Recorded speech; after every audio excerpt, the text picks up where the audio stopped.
بسم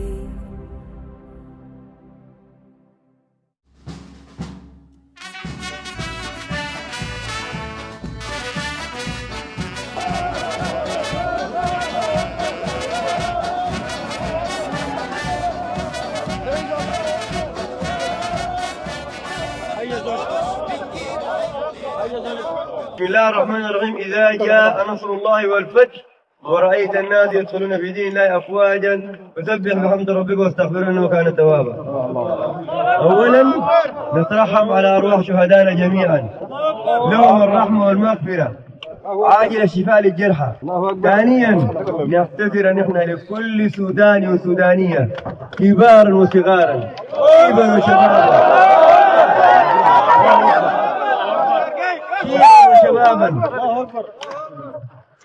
من مأساة هذه الحرب اللعينة الفرضوها فينا الفلول الانقلابيين. نمرة 2 رسائلنا نحن لأخواننا، رسائلنا نحن لأخواننا في القوات المسلحة، بنقول لهم لو دارين الحل العاجل غيروا هذه الطقمة الباقية، غيروا هذه القيادة بتاعت هيئة القيادة دي، غيروها الليلة خلال 72 ساعة ممكن نصل لاتفاق.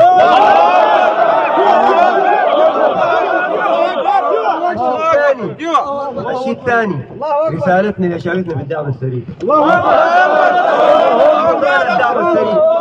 أبطال الدعم السريع، أمهات الدعم السريع، أخوان الدعم السريع، أخوان الدعم السريع،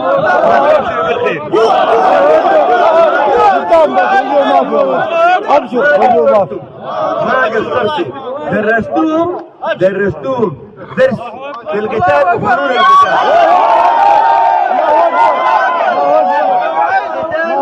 في القتال وفنون القتال. الفضل البسيط جاهزين؟ الله أكبر.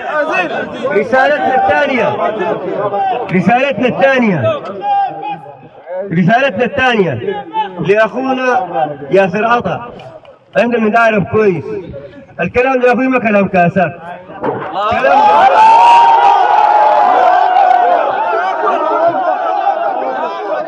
الكلام ده كلام جد. فأحسن لك التصريحات اللي ما عندها قيمة دي خليها.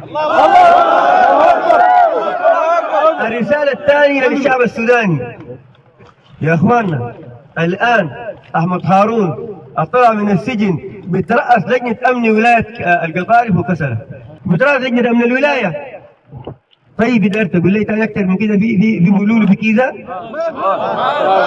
قلنا يا جماعة نكون واضحين، الناس ديل الآن هم شغالين بتعليمات أحمد هارون وكرتي وأسامة عبد الله والمجموعة الطقم اللي معاهم. الله أكبر. مع الفلول لو دارين تتفاوضوا معاهم شعب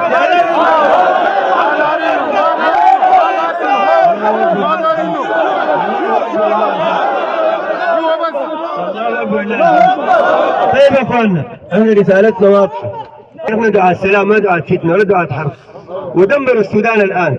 خلونا كلنا نتجه للسلام، لكن الجماعه دي البرهان دي قاعدين في البدرومات دي يسلموا نفسهم.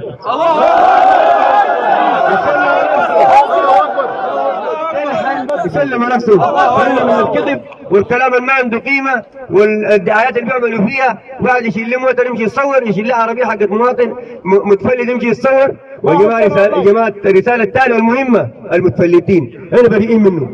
ما حقنا المتفلتين.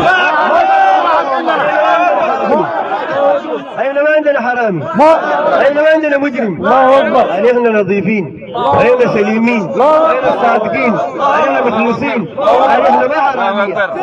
حرامي ما زولنا، متفلت ما زولنا. المتفلت بالنسبة لنا عدو، المتفلت بالنسبة لنا عدو. احنا الآن أثر في العدو وأثر في المتفلتين.